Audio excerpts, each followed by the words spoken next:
Hey everyone, I'm back, and today we're going to be talking about Driving Miss Daisy. And this movie came out in 1989, and it is a film that won Best Picture at the Oscars.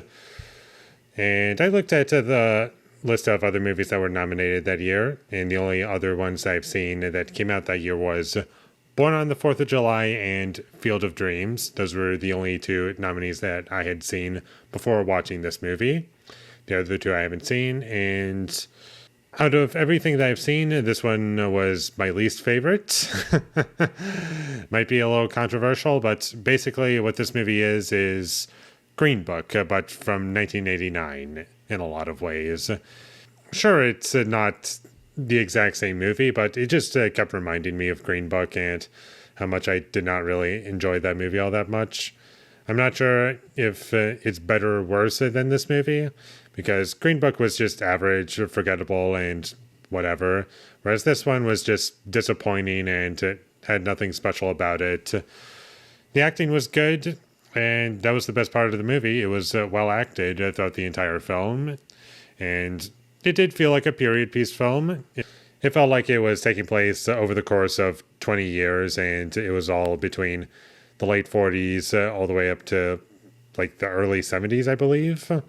Possibly late 60s, I'm not too sure. But point is, it looked like it was in that time period. Also, with the way characters talked in the film. That was another thing that felt good about the movie, is that they didn't talk like they were in 1989. They felt like they were talking in that time period. And there were points in the movie where I had a laugh every now and again. But in terms of positives, that was about it. I didn't really take away much else. It was mostly just a few things. It was competent. It wasn't offensively bad. It was just really, really boring to me. And I also did not like the music for this movie. It just felt dated in a sense that didn't feel like it was a part of the time period. It felt dated and generic, which I really just didn't gel with very well. And that's a huge part of the movie where I feel as though that could have been something really great about it, because it's Hans Zimmer. I usually love Hans Zimmer's music, but in this movie, I just didn't feel much from the music in this movie. It was fine at best, but most of the time it was barely anything at all. Like, I didn't really notice it, and it wasn't memorable to me. The movie itself looked fine. It didn't look terrible in every scene. The film also got very repetitive very quickly. Like 30 minutes into the movie, I was like, okay, we're starting to get repeated information already. Let's not do this. And once we got 30 minutes into the movie, that's where the movie started to get really boring, and I realized I do not care about anything that's going on in this movie. And honestly, if you were to just watch the first 30 minutes, or even like the first 20 minutes, you know exactly what you're in for. You know exactly what this movie is going to be. You don't need to watch the rest of it, because it's exactly what you think it is. Nothing special, completely dull. And it's just everything that you've seen in other movies. Just, there's nothing special about it. It's just, I've seen this before, and I don't care about this. It's almost a road trip movie, except not really. It's just the friendship between these two main characters, and there's nothing really that was there that made me feel so. I feel personally connected to their friendship. I genuinely care about these characters, because I never once cared about the characters.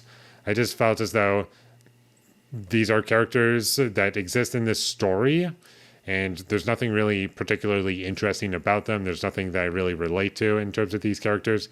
They exist, and that's all they are to me. Characters who exist. And I also want to mention that the fact that this movie won Best Picture does not make me dislike or like the movie better or worse, simply because I do feel as though that's a separate conversation. Like, the fact that this won Best Picture doesn't make me feel as though, oh, I dislike this movie because it won Best Picture or anything like that. It's just another thing to note about the movie that one could argue that's attached to the film, but it's not the overall reason as to why I personally don't connect with this film. It just did nothing for me, and It was nothing special at all to me, and I'm never going to watch it again. Big waste of time. It was just over 90 minutes long, and it felt like it was over 2 hours to me. You can skip this movie. There's nothing special about it, and I'm never going to watch it again. So, with all that being said, I'm going to give Driving Miss Daisy a 4 out of 10. Thank you for watching my videos as always. If you enjoyed this review, be sure to leave a like and comment down below your thought of Driving Miss Daisy, and my social media links, they will all be in the description, so follow me there. And last but not least, subscribe to be a part of Foley Nation, and I'll see you when I get my next review up, and that is going to be for Jaws. And I know I've reviewed this movie already, but I kind of wanted to talk about its 50th anniversary because I was able to catch it in theaters for that, and also I have some updated thoughts on it because I do feel so I have a few new things to say about it that I was able to pick up on this time watching it. So I think that'll be fun. So look forward to that. But until I get that up, thank you for watching and have a great day.